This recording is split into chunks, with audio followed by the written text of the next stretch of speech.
Welcome back to Zorilla HOA Stories. Drop your country or city name in comments. Chapter 1. The New Beginning. The moving truck pulled away, leaving Jordan and Alex standing in the driveway of their new home. The house wasn't perfect, fresh paint peeling in spots, the lawn a little uneven, but it was theirs. A new beginning. They smiled at each other, exhausted from a move, but relieved. Finally, Alex whispered, leaning against the front door. Jordan laughed. Home. Inside, boxes were stacked high. Rex, their German shepherd, darted through the rooms, sniffing corners like he was claiming the territory.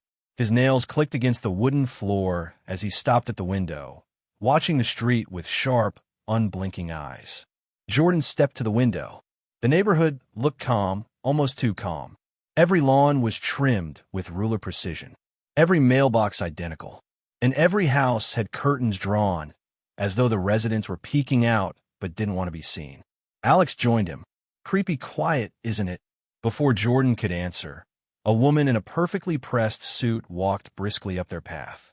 Her gray hair was pinned tight, her heels clicking like gunshots. She didn't smile. She didn't even knock, just raise her hand in a stiff little wave. Mrs. Felicia Benson, she introduced herself. President of the Maplewood Hills HOA. Welcome. Her voice was firm, almost military. She glanced past them into the living room, as if inspecting it. We appreciate it, Jordan said carefully.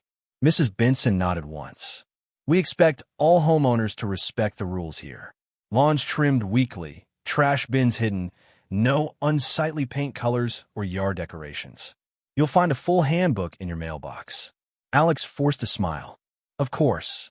Felicia's eyes narrowed at Rex, who had padded up beside them, hackles raised. Large dogs, she said flatly. They tend to disturb the peace. Make sure yours is well controlled. Jordan placed a calming hand on Rex's collar. He's well trained. Felicia's lips curved into something between a smirk and a sneer. I'll be watching. And then she turned, heels clicking all the way down the street, her silhouette sharp against the fading sun. The silence after her departure felt heavy. Great, Alex muttered. We haven't even unpacked, and we're already on our list. Jordan shrugged, trying to shake it off. Every neighborhood has one. But Rex didn't move from the window. He stayed there, growling low in his throat, eyes fixed on something or someone across the street. That night, Jordan and Alex ate pizza straight from the box. They laughed about the long day, but every creak in the walls felt louder than it should. Outside, porch lights clicked on one by one, the neighborhood glowing in perfect symmetry. Still, not a single neighbor stopped by to say hello. When Alex finally drifted to bed, Jordan lingered in the living room, sipping water and staring at the handbook Felicia had left in their mailbox. Page after page of rules. How many inches curtains could hang above the windowsill? Which types of plants were permitted, even a section on the approved style of Christmas decorations. Jordan shook his head. This is insane. Rex barked once, sharp and deep, breaking the silence. Jordan dropped the booklet and ran to the window. Across the street, under a flickering streetlight, a man stood. Not moving, just watching their house. His figure was tall, his hands shoved into his pockets, his face hidden by the shadows. Hey! Jordan shouted, throwing open the front door. But by the time he stepped outside, the man was gone, vanished into the night. Jordan's pulse hammered. He looked down at Rex, who stood rigid at his side, ears sharp, teeth bared. Easy, boy, Jordan whispered, though his own voice shook. The air was thick, heavy with something he couldn't name. Somewhere in the distance, a car door slammed, and then the night was still again. Jordan shut the door, locking it tight. He leaned against the wall, trying to calm himself. But Rex stayed at the window, growling at the empty street. The next morning, someone knocked on the door. A man with a clipboard, a confident smile, and eyes that didn't quite match his smile. Name's Charlie, he said. I'm a contractor, sent by the HOA. Chapter 2. The Contractor's Promise. The doorbell rang just after breakfast, and Jordan's stomach twisted. It had been a restless night. Felicia's warning still echoed in his mind, and Rex's unrelenting growl at the window had left him uneasy. But he forced a smile when he opened the door. Standing there was a man in his mid-30s, wearing a gray hoodie and a baseball cap. He didn't look like a contractor. He looked like someone who had just walked off a construction site. "Charlie," the man said, offering his hand. "I'm the contractor sent by the HOA to help with your renovation project." Jordan blinked. "Renovation?" "We didn't." Charlie interrupted him with a smile that seemed just a little too friendly. "No worries, all part of the HOA-approved plan. I've got a great deal for you. You're one of the first homes to be chosen for an exclusive upgrade." Jordan hesitated. "But we never asked for renovations." "Well, the HOA wants to improve the neighborhood's value. They've been working with us for years," Charlie explained, his tone smooth and reassuring. "You've probably noticed some of the homes already getting work done. This will only help your property value." Charlie's eyes were sharp, assessing. He looked past Jordan into the house, noting the small changes Alex had already made, like the new light fixtures and rugs. "Looks like you've started already," he said with a knowing smile. "Perfect. We could just add to that." Jordan felt a strange knot in his stomach. Something about Charlie's presence felt too coordinated, too smooth. "I'll talk to Alex. We weren't planning on any big changes right now." Charlie's smile didn't falter. "No problem. Just wanted to offer the best deal while we're still in the area. Your neighbors are already on board. And trust me, you don't want to be left behind when everyone else's houses start looking better." Before Jordan could say more, Charlie slipped a business card into his hand. "I'll give you some time to think about it. But remember, the HOA expects this to be done by next month. I'll be back tomorrow to go over the details." He walked off with the same easy confidence, leaving Jordan standing in the doorway with a strange unease creeping up his spine. Rex was at his feet, eyes narrowed, growling low in his throat. Inside, Alex was unpacking the last of the boxes. Her back was to him, but he could sense her frustration. She hated how everything felt rushed. "What was that about?" she asked without turning around. "Another contractor. The HOA sent him to help with upgrades to the house," Jordan replied, his voice laced with doubt. "But I don't know. Something felt off." Alex turned, her face scrunched in confusion. "We didn't ask for any renovations." "I know," Jordan replied, walking over to sit on the couch. "But Charlie said it's a part of some HOA initiative, and he's pushing us to decide quickly. He's coming back tomorrow." She frowned. "That sounds too good to be true."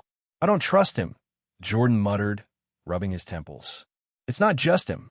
I can't shake the feeling that something weird's going on here." "Why now? Why us?" Before Alex could reply, the doorbell rang again. Jordan stood, feeling his heart beat a little faster. "Not again," Alex groaned. "Are they going to keep coming?" Jordan opened the door with a slow breath. This time, it wasn't Charlie, but a woman, a neighbor, with a nervous energy about her. Her hair was messy, like she'd just come from a long day of work. "Hi, I'm Carla. I live 2 houses down," she said, offering a small, tight smile. She looked over her shoulder, as if making sure no one was watching. "I wanted to apologize for not introducing myself sooner. The HOA can be a bit overwhelming." Jordan forced a smile. "Yeah, they've been a little intense so far." Carla glanced around, her voice dropping to a whisper. "I've been here a while, and, well, I thought you should know. Be careful with Charlie. He's not who he says he is. And Felicia, she's got a lot of control over what happens here. You'll start seeing it soon, if you haven't already." Jordan's heart skipped. "What do you mean?" Carla took a deep breath, her eyes darting nervously down the street. "Charlie's been in and out of homes around here. He's not working for the HOA. He's part of a scam. They've been overcharging homeowners for fake renovations. They're pocketing the money and ruining homes." Jordan felt the floor slip beneath him. "What? I didn't want to get involved, but I can't just sit by while this happens to people like you," Carla whispered urgently. "Watch out. If they're targeting you, you're next." Before Jordan could respond, Carla turned and walked quickly back to her house, leaving him standing in the doorway, speechless. The next morning, Jordan sat by the window, staring out at the still, quiet street. The shadows of the morning stretched across the road, and for a moment, everything seemed perfectly normal. Too normal. Then, just as the clock struck 10, Charlie pulled up in his truck, grinning from ear to ear, as if everything was perfectly fine. Jordan's stomach churned. He had to do something. He couldn't just let this happen. But before he could even move toward the door, there was a sharp knock. He froze. This wasn't Charlie. This time, it was Mrs. Felicia. Chapter 3. The Letter of Warning. The knock on the door echoed through the house, cutting through the silence like a warning bell. Jordan felt his pulse quicken as he turned toward the door. He had barely stepped back from the conversation with Carla when he heard it again, a sharp, insistent knock. This time, it wasn't Charlie, and it wasn't a neighbor. It was Mrs. Felicia Benson. With a deep breath, Jordan opened the door. Mrs. Felicia stood in the doorway, her sharp eyes scanning him up and down. She didn't even wait for a greeting. "Good morning, Jordan," she said, her voice colder than before. "I wanted to stop by to personally welcome you to the neighborhood and remind you of the HOA guidelines." Her eyes flicked to the house behind him, narrowing ever so slightly. "Please come in," Jordan said, stepping back to allow her inside. His stomach churned, but he forced himself to stay calm. He needed answers. Felicia walked in, her shoes clicking on the wooden floor, her presence filling the space like a storm cloud. She didn't bother with pleasantries. "Your home is lovely," she said, her eyes scanning the living room as if checking for mistakes. "But there's one thing we need to address. You're planning renovations, yes?" Jordan nodded slowly, his heart in his throat. "Yeah, we spoke with Charlie yesterday. The contractor. He's going to help us with some upgrades." Felicia's lips curled into a smile that didn't reach her eyes. "Charlie." Her voice had a sharp edge. "I'd suggest you be very careful about that." Jordan's eyes widened. "What do you mean?" Felicia's smile faltered for a second. "Charlie's not affiliated with the HOA." Jordan froze. "What? I didn't want to bring this up so soon, but it's clear you haven't done your research." She stepped closer to him, her gaze unwavering. "Charlie is nothing more than a scam artist, and you've just made a deal with him. You've been tricked." Jordan felt a cold knot tighten in his stomach. He glanced toward the window, where Rex was pacing, his hackles raised. "I don't know what you're talking about," Jordan said, his voice suddenly hoarse. Felicia's gaze hardened. "You learn quickly that not everything is as it seems around here. Charlie has been using the HOA's name to gain access to people's homes. He overcharges, does half-baked work, and leave homeowners stuck with unfinished projects and a mountain of bills." Jordan's hands clenched into fists. "But why didn't you warn us? Why didn't you say anything sooner?" "I tried to," she snapped. "I've been warning other homeowners, but some of them are too eager to fall for his lies. People like you." She paused, looking directly into his eyes. "You think you can trust Charlie just because he says he's approved? Trust me, he isn't. And now you've put yourself in a very difficult position." Jordan felt the weight of her words like a heavy stone pressing down on his chest. This wasn't just a simple mistake. This was bigger than he thought. The HOA, Charlie, everything was starting to fall into place, but it didn't make sense. Why would Felicia be warning him now? Before he could ask more, Felicia pulled out a letter from her briefcase. "This," she said, holding it out to him, "is the official warning from the HOA. It's been signed off by the board. The renovations you're planning may violate our neighborhood guidelines." Jordan took the letter with shaking hands. He opened it slowly, the words blurring before his eyes. "Dear Mr. and Mrs. Jordan Harris, we regret to inform you that the proposed renovations to your home are in direct violation of the HOA's aesthetic and structural guidelines. Please cease all work immediately. Failure to comply will result in fines and further legal actions. Please schedule a meeting with the board at your earliest convenience. Sincerely, Maplewood Hills HOA Board of Directors." Jordan's breath caught in his throat. He read it again, and then once more. The words were clear, too clear. A fine for a violation. Legal actions if they didn't comply. He looked up at Felicia, the anger building in his chest. "This is ridiculous. We didn't even start the renovations yet. Charlie didn't tell us about any guidelines." Felicia's eyes softened just a fraction, but her voice remained firm. "I'm giving you a chance to back out. You haven't started, and you can still cancel. Otherwise, you'll be facing the consequences. The HOA doesn't take violations lightly." Jordan's thoughts raced. "So, you're telling me you're okay with Charlie ripping people off, but you're coming after us for renovating? Felicia didn't flinch. The HOA's rules are simple, Jordan. They're there to protect the neighborhood. No one is above them. The silence in the room was thick, suffocating. Jordan felt his chest tighten, his fists trembling at his sides. This wasn't just a simple neighborhood dispute. This was about control. But then, Rex barked loudly from the window, snapping Jordan out of his thoughts. He looked toward the street. There was movement. Someone had just parked in front of the house. Felicia noticed it too, her expression unreadable. I see you have other guests arriving. She turned toward the door, but before she could leave, she paused and looked over her shoulder. Be careful, Jordan. You're not the only one who's being watched. With that, she left, her heels clicking sharply down the front steps. Jordan stood there for a moment, staring at the door she had just walked through. His mind was spinning. He had to figure out what was really going on. Why was Felicia so cold? Why the warning about Charlie? Was the HOA really trying to protect them? Or was it all just a game? He turned back to the window and saw a man step out of a car across the street. The same man he had seen last night, standing in the shadows, watching. But this time there was no mistaking it. It was Charlie. Chapter 4. The Midnight Intruder. The night was heavy with silence. My street usually carried the soft hum of sprinklers or the faint buzz of porch lights, but that night it felt too quiet. Even Max, my German shepherd, stood alert at the window, ears pointed, tail stiff. I had just locked up for the night when the sound came. Click, rattle, the back gate. I froze. My heart banged against my ribs. For a split second I told myself it was just the wind, but Max let out a low growl, deep and vibrating, the kind that promised violence. I whispered, easy boy. Stay sharp. The rattling grew louder. Someone was trying to open the latch, slowly, carefully, as if they thought I wouldn't notice. I killed the lights. Darkness swallowed the room. I slid to the back window, lifted the curtain a sliver, and saw a shadow move against the gate. Broad shoulders, hood pulled low, moving like a thief.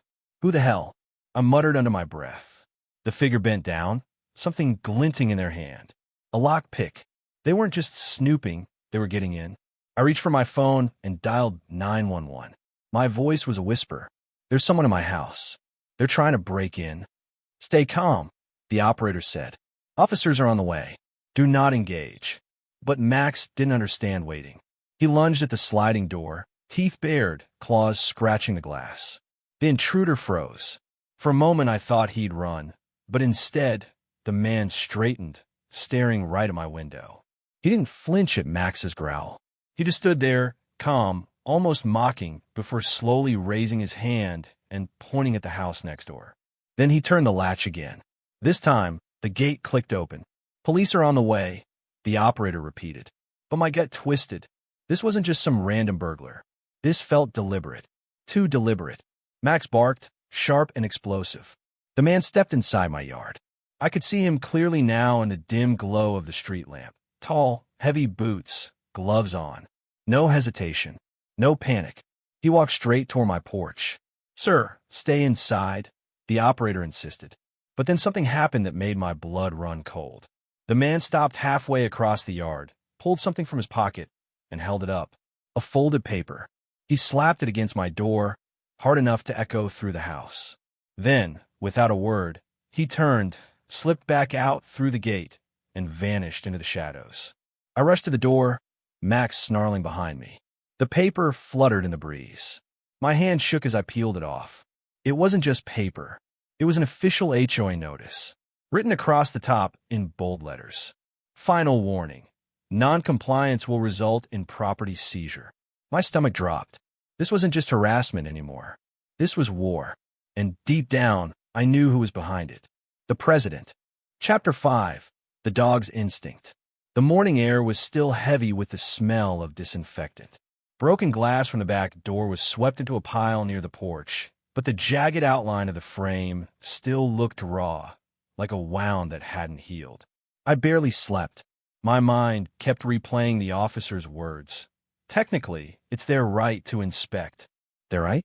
Breaking in? My fists tightened every time I thought about it. I clipped the leash on Rex's collar. He stood tall, ears sharp, pacing like he could sense the tension. My K9 wasn't a pet. He was trained, disciplined, and loyal beyond question. But this morning, he wasn't calm. His movements were restless, his growl low and steady. "Easy, boy," I muttered. Rex didn't relax. His gaze stayed locked on the back fence, the same direction the board members had fled yesterday. The neighborhood looked calm. Children biked past. Sprinklers hissed across manicured lawns. But beneath the normalcy, there was a thin wire of unease, pulling tighter with each step I took. At the community bulletin board, a new notice was stapled to the cork. The heading, "Emergency HOA Meeting, Attendance Mandatory."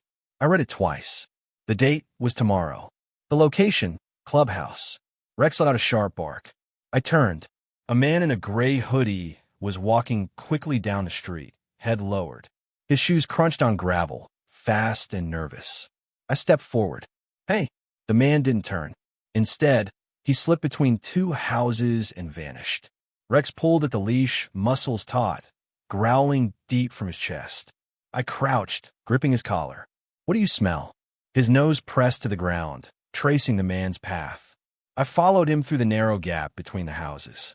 The air shifted, damp earth, faint cologne, and something metallic. We reached the backyards. The gate to one was left slightly open. Rex growled louder, teeth bared. I eased the gate open. The yard was empty, but the patio door had fresh scratches on the lock. Someone had tried forcing it. "Not just me," I whispered. "They're hitting others." Suddenly, a sharp metallic click echoed from inside the house. Rex lunged forward, snarling. I froze. The sound wasn't from my home. It was from this one. For a split second, I pictured the hooded man inside, armed, watching us through the glass. "Rex, back," I whispered, tugging him away. But his body resisted, every hair raised, growl vibrating in his throat. I pulled harder, dragging him out to the street. My heart thudded against my ribs. Whoever was inside, they were bold enough to break into homes in broad daylight. The other neighbors were clueless.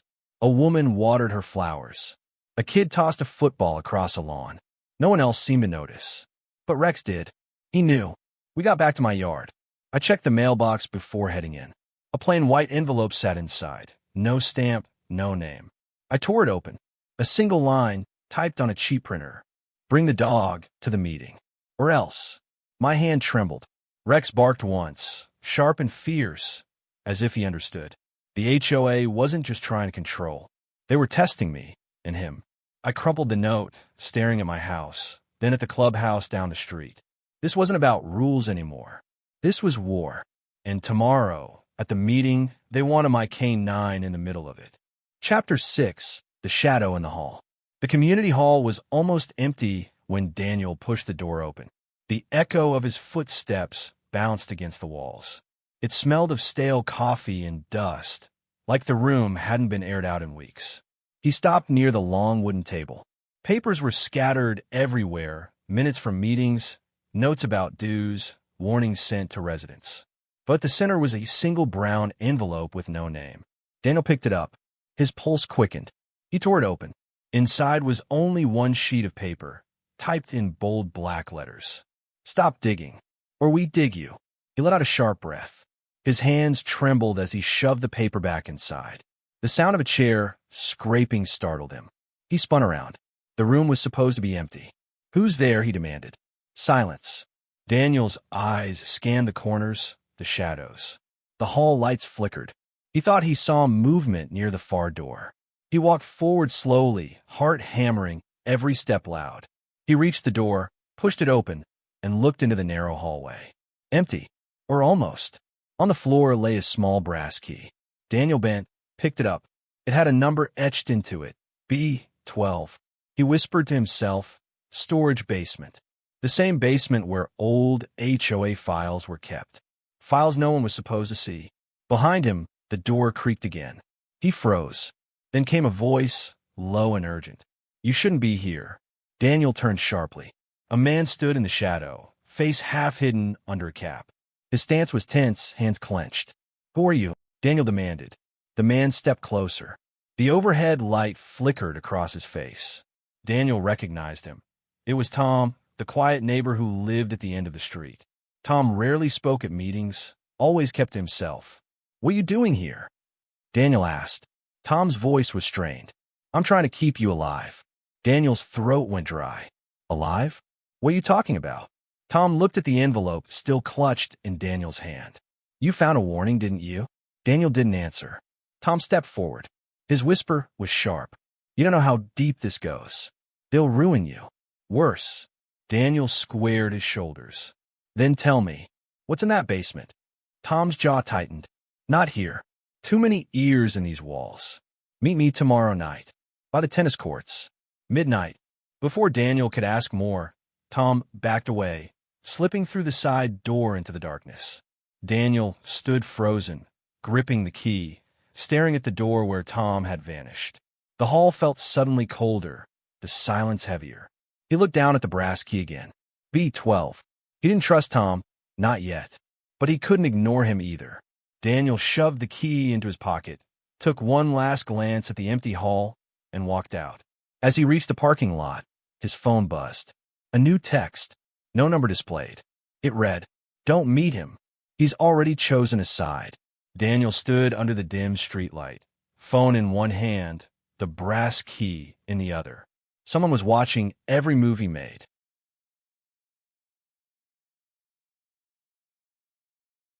Chapter 7. Rain pressed against the glass like restless fingers. The lights in the hall flickered once, twice, then steadied. Ghazal sat at the edge of the long table, the file still in front of her. She hadn't opened it. Her hands trembled every time she reached for it. Aslan leaned against the far wall, silent, watching her. His eyes, those unreadable eyes, seemed to carry weight heavier than words. "Open it," he said softly. Her throat went dry. "Why me?" "Because it's meant for you." The answer made no sense. Yet something in his voice warned her not to press further. She touched the cover of the file, feeling the rough edge under her fingertips. Her chest tightened. Before she could pull it open, the sound of hurried footsteps echoed down the corridor. A man in a dark coat appeared, breathless, eyes darting between them. "You shouldn't be here," he hissed at Aslan. Aslan's jaw tensed. "You're late." The man ignored him, turning to Ghazal. "Leave now. You don't know what you're holding." Her heart pounded. "What's inside?" Neither answered. The silence pressed heavier than the storm outside. Aslan stepped closer, lowering his voice. "Once you see it, there's no going back." She shook her head, angry at the fear crawling inside her. "I'm tired of riddles." She yanked the file open. Loose papers spilled across the table. Photographs, letters, a map marked with red circles, a date scrawled in black ink, October 14th. Her breath caught. October 14th was tomorrow. The man grabbed the papers. "You weren't supposed to see this." Ghazal clutched one photograph before he could take it. A building stood in the picture, burnt windows, a shattered gate. She recognized it. The community hall, just 2 streets away. Her lips trembled. "Why this place?" Aslan didn't answer. His gaze had shifted to the window. "They're already here." She turned. Outside, through the rain-blurred glass, shadowy figures moved toward the building. Dark coats, steady steps. Too many. The man cursed under his breath, stuffing the papers back into the file. "We have to go." Aslan didn't move. He stood rigid, fists clenched. Ghazal whispered, "Who are they?" He finally looked at her, and in that moment, the mask in his eyes cracked. "The reason I can't run anymore." The door shook violently. A hand slammed against the wood. Another. Then the sound of metal scraping the lock. Ghazal froze, clutching the photograph to her chest. Aslan stepped forward, his voice steady now, sharp as steel. "When that door opens, everything changes." The lights flickered again. The lock groaned, and the chapter ended in silence, except for the slow, deliberate turning of the handle.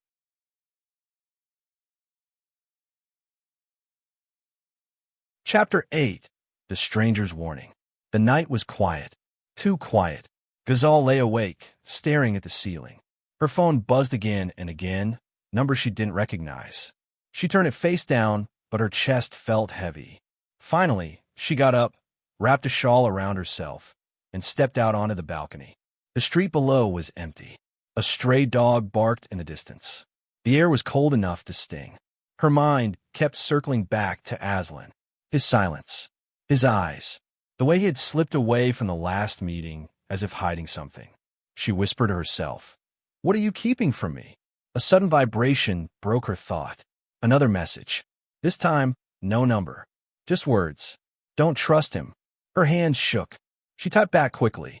"Who are you?" The reply came instantly. "He's not who you think he is." Her throat dried. She looked at the door, half expecting Aslan to walk in. But the flat was still. Only the ticking clock answered her fear. She tried again. "What do you mean? Who are you?" This time, silence. A knock on the door made her jump. Sharp, urgent. She froze. Midnight. Who could it be? Slowly, she walked to the door. Her hand hovered over the handle. "Who's there?" Her voice cracked. No answer. Just another knock. Louder. She gathered courage and opened it. Just a crack. A man stood there, hood pulled low, face half hidden. His breathing was heavy, as if he had been running. "You're Ghazal?" he whispered. She hesitated. "Yes." "Who are you?" "I don't have time." "Just listen." His eyes darted around the corridor. "You're in danger. Stop meeting Aslan." Her chest tightened. "Danger? What?" The man stepped closer, his voice sharp. "Because he's tied to them." "Who?" she asked. His lips trembled as he whispered, "The ones behind the file." Her heart thudded. The file. The word struck like a blade. She opened the door wider. "Tell me everything." But he raised his hand. "No. If I stay, they'll find me. Please wait. Stay away from him." His voice broke. "Or you'll disappear like the rest."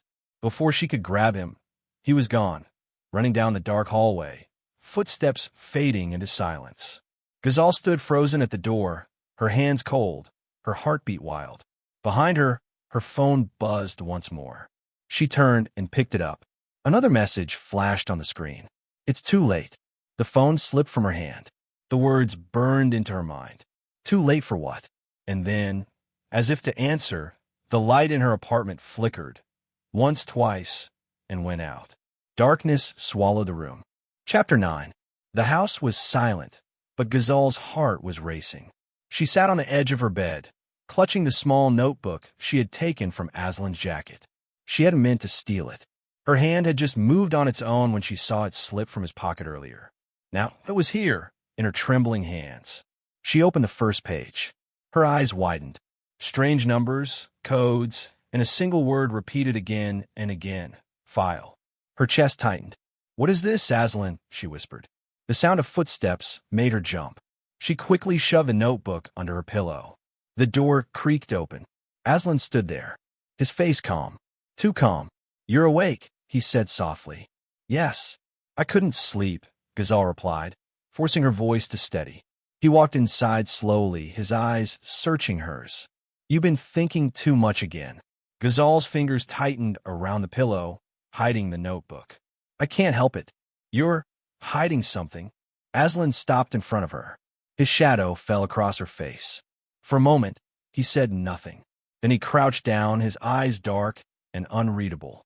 "Would you still stand by me if you knew everything?" he asked. Ghazal's throat went dry. "Tell me first." Aslan gave a faint smile that never reached his eyes. "Not yet." He stood and walked to the window, looking out into the night. The silence stretched, heavy and suffocating. Ghazal couldn't take it anymore. She stood up, her voice sharp. "I'm not blind, Aslan. I feel it every time you look at me.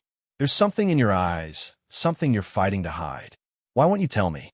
Aslan turned, his expression unreadable. "Because once I do, you won't see me the same way." Her heart sank, but she held her ground. "Let me decide that." For a moment, Aslan's mask cracked. Pain flickered in his eyes. He opened his mouth as if to speak, then froze. From outside the window came the sound of a car, doors slamming. Loud, urgent. Aslan's face changed instantly. His calm broke, replaced by sharp alertness. He stepped back from the window, his hand moving to the drawer where he kept something Ghazal had never seen. "Stay here," he whispered. "No." Ghazal grabbed his arm. "What's happening?" Aslan's jaw tightened. "They found me." Her blood turned cold. "Who?" "Aslan, who?" A shadow passed across the window.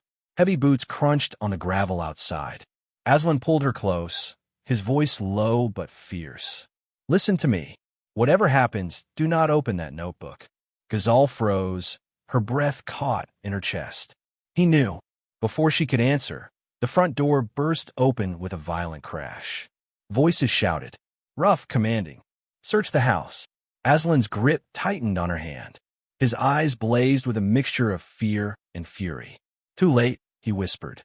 The sound of heavy footsteps rushed down the hallway. The door to their room flew open. Chapter 10, The Break-In. The door slammed open with a force that shook the walls. Ghazal's heart thudded in her chest as she saw three men in dark clothing, their faces partially obscured by masks. Their eyes were cold, calculating. Aslan stepped between her and the intruders, his body rigid, his hands clenched at his sides. "Stay back," he growled, his voice low, dangerous. Ghazal's pulse raced. "Aslan, who are they? What do they want?" Aslan didn't answer. He just stared at the men, his face pale but unwavering. The leader of the group, tall, broad-shouldered, stepped forward. "No more games, Aslan." His voice was gruff, filled with disdain. "Get out of my house." Aslan snapped, his tone like steel. The man smirked, nodding to one of the others. Without a word, the second man moved to the desk, rifling through papers with a speed that made Ghazal's stomach drop. The third man, smaller but quicker, crossed to the window, peering outside. He checked the lock, then stepped back, eyes scanning the room like a predator.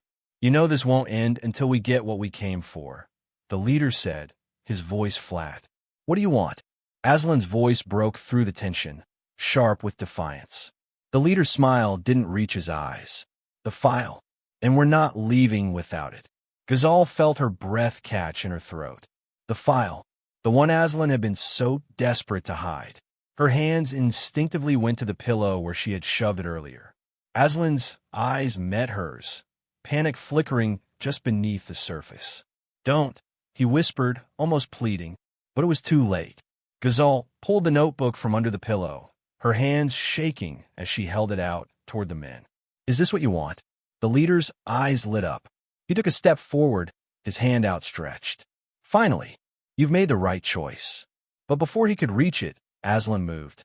In one swift motion, he shoved the man aside, knocking the notebook out of Ghazal's hands. "No!" Aslan shouted, his voice full of rage. The men stumbled back, surprised by a sudden burst of aggression. The leader cursed and reached for his side, pulling out a small, gleaming knife. Ghazal's heart stopped. The blade was thin but sharp, and it was pointed right at Aslan. "Move aside," the leader growled, his eyes cold. "You don't want to make this worse." Aslan's body tensed, every muscle coiled as if ready to strike. But he didn't move. He stood firm, his eyes locked on the leader's. Ghazal could feel the fear building in her chest, squeezing her lungs tight. She had to do something. Without thinking, she grabbed the first object she could find, a heavy glass vase on the table. She swung it, aiming for the leader's head. The man ducked just in time, but the vase shattered against the wall, sending shards scattering across the floor. The leader turned, fury in his eyes. "You shouldn't have done that." The second man lunged at her, grabbing her by the arms and pinning her against the wall. Ghazal gasped, her breath trapped in her chest as she struggled against his grip. Aslan's voice cut through the chaos. "Let her go." But the man holding Ghazal only tightened his grip, pulling her toward the door. The leader waved his knife, advancing toward Aslan. "This is your last warning. Hand over the file, or she gets hurt." Ghazal's heart pounded in her ears. She could feel the cold steel of the man's grip tightening around her arms, and panic clawed at her throat. She turned her head, eyes meeting Aslan's. "Please," she whispered, barely able to speak. "Don't let them." Aslan's eyes darkened. His jaw clenched. He was fighting something deep within, but there was a fierce determination in his gaze. "I won't let them hurt you." Suddenly, the front door burst open with a loud crash. A new voice called out, cutting through the tension. "Police! Hands in the air!" The intruders froze. For a moment, time seemed to stand still. But then, the leader's eyes flicked toward the window. His grip tightened on the knife. He turned toward his men. "This is it. Let's move." Without warning, The men surged forward, but the police officers stormed into the room just in time, guns drawn. "Get on the ground. Now!" The men hesitated, caught between the police and their escape. The leader made a move for the door, but Aslan was quicker. He lunged at him, grabbing his arm, twisting it behind his back. "Not so fast," Aslan snarled. The officer nearest to them pulled the leader to the ground, securing his hands behind his back. Ghazal gasped, her body shaking, as the officer released her from the second man's grip. "Are you okay?" he asked, his voice soft but urgent. She nodded weakly, still trying to catch her breath. Aslan stood, watching the officers take the men into custody. His eyes were dark, his body still tense, but there was relief in the way he exhaled. But as the leader was dragged out of the room, he turned his head, locking eyes with Aslan. A grin spread across the leader's face, twisted and cold. "This isn't over," he spat. "You can't hide forever." Ghazal felt a chill run down her spine. The words echoed in her mind, repeating over and over. It wasn't over. If you love watching my videos, then make sure to subscribe and like my video.